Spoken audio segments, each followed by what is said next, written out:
తాకట్లో ఉన్న మీ బంగారాన్ని విడిపించి ఆ రోజు ఆన్లైన్ రేటుకి కొంటాం. Sharma gold company.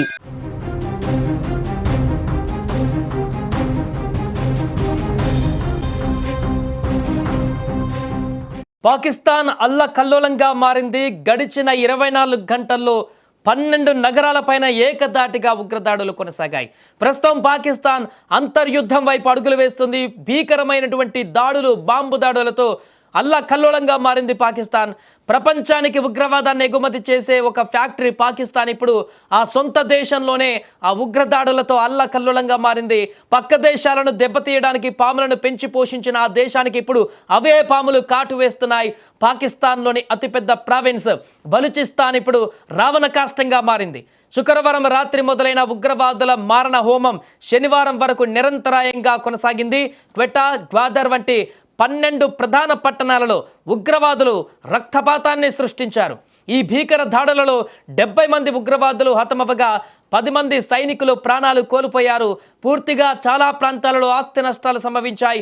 పాకిస్తాన్ పాలకుల అసమర్థతకు, ఆ దేశ భద్రతా వైఫల్యానికి బలూచిస్తాన్ తాజా దాడులు నిలువటద్దంగా నిలుస్తున్నాయి.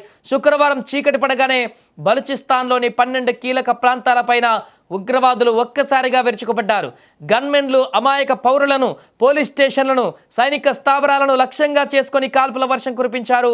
ఈ మారణ హోమానికి బాధ్యత వహిస్తూ నిషేధిత సంస్థ బలూచిస్తాన్ లిబరేషన్ ఆర్మీ ప్రకటన విడుదల చేసింది. తమ ఆపరేషన్ హోరోఫ్ 2వ దశలో భాగంగానే ఈ దాడులు చేసినట్లుగా వారు ప్రకటించడం ఇక్కడ గమనార్హం. ఈ దాడుల తీవ్రత ఎంతలా ఉందంటే నుష్కీలోని కౌంటర్ టెర్రరిజం డిపార్ట్మెంట్ హెడ్ క్వార్టర్స్ను, ప్రాంతీయ క్వార్ట్స్ స్థావరాలను ఉగ్రవాదులు తమ ఆధీనంలోకి తీసేసుకున్నట్లుగా వార్తలు వినిపిస్తున్నాయి. అయితే పాక్ ప్రభుత్వం తన పరువు కాపాడుకోవడానికి ఈ విషయాన్ని తోసిపుచ్చుతుంది. నసిరాబాద్ జిల్లాలో రైల్వే ట్రాక్లపైన బాంబులు అమర్చి రవాణా వ్యవస్థను చిన్నాభిన్నం చేశారు. అదృష్టవశాత్తు భద్రతా దళాలు వాటిని గుర్తించి నిర్వీర్యం చేయడంతో పెద్ద ప్రమాదం తప్పింది అక్కడ. కానీ గ్వాదర్ పోర్ట్ సిటీలో మాత్రం ఒకే కుటుంబానికి చెందిన వారు ఉగ్రవాదుల కాల్పుల్లో ప్రాణాలు కోల్పోవడం అక్కడ పరిస్థితుల బీభత్సానికి అద్దం పడుతుంది. అంతేకాదు గతంలో ఆల్రెడీ చూసాం, బలూచిస్తాన్ పూర్తిగా తమ ఆధీనంలోకి తీసుకొని బలూచిస్తాన్ ఆర్మీ మాకు ఒక సపరేట్ కంట్రీ అంటూ కూడా ప్రకటించుకుంది. అయినా కూడా పాకిస్తాన్ సైన్యం ఏం చేయలేక పాకిస్తాన్ ప్రభుత్వం చేతులెత్తేసినటువంటి సందర్భం ఉంది. ఇప్పుడు తాజాగా మరొకసారి బలూచిస్తాన్ ఆర్మీ దీనికి సంబంధించినటువంటి తీవ్రతను పెంచింది. నిజానికి పాకిస్తాన్కు ఉగ్రవాదం అనేది ఒక కొత్త కాదు, అది ఆ దేశం స్వయంగా సాదుకున్నటువంటి విషవృక్షం. అది ఇప్పుడు ఆ వృక్షమే ఈ దేశాన్ని మింగేస్తుంది. గతేడాది బలూచిస్తాన్లో మరణాల సంఖ్య 22% పెరగగా 2025లో పాకిస్తాన్ అంతటా ఉగ్రదాడుల తీవ్రత 34% మేర పెరిగింది.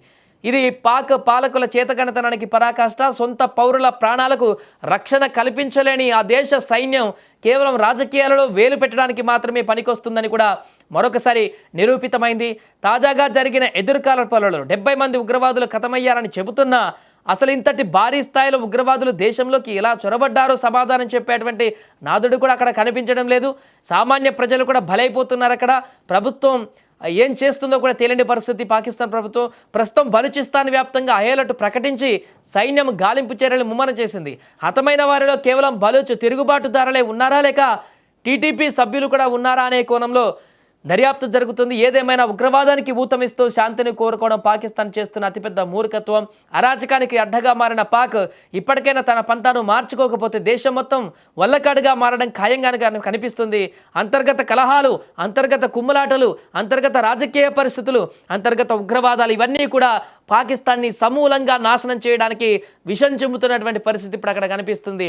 దీనివల్ల అక్కడ బలైపోయేది రాజకీయ నాయకులు, సైన్యము వీరెవరు కాదు, పూర్తిగా దేశంలో ఉన్నటువంటి సామాన్య ప్రజలు. ఏ పాపం తెలియకుండా ఆ దేశంలో జీవిస్తున్నటువంటి సామాన్య ప్రజలు ఇప్పుడు పూర్తిగా అల్లకల్లోలంగా మారి వారి పరిస్థితి అగమ్య గోచరంగా మారేటువంటి అవకాశం ఉంది.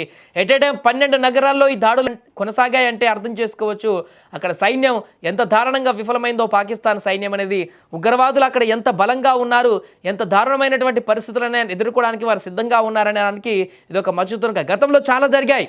బలూచిస్తాన్ ప్రాంతంలో కానీ, ఖైబర్ పఖ్తుంఖ్వాలో కానీ, మిగతా ప్రాంతాల్లో దాడులు చేశారు. అక్కడక్కడ చాలా సందర్భాలు చేస్తూనే ఉన్నారు. కానీ ఎట్ ఏ టైం ఒక యుద్ధం ప్రకటించినట్టుగా ఇన్ని ప్రాంతాలలో ఇంతమంది ఉగ్రవాదులు ఒకేసారి అటాక్ చేయడం అనేది చాలా ఈ మధ్యకాలంలో ఎప్పుడు జరగలేదు. ఇలా పాకిస్తాన్ ప్రభుత్వానికే ఒక కనువిప్పు కలిగేటువంటి ఘటనను ఉగ్రవాదులు ఇప్పుడు అక్కడ చూపించారు.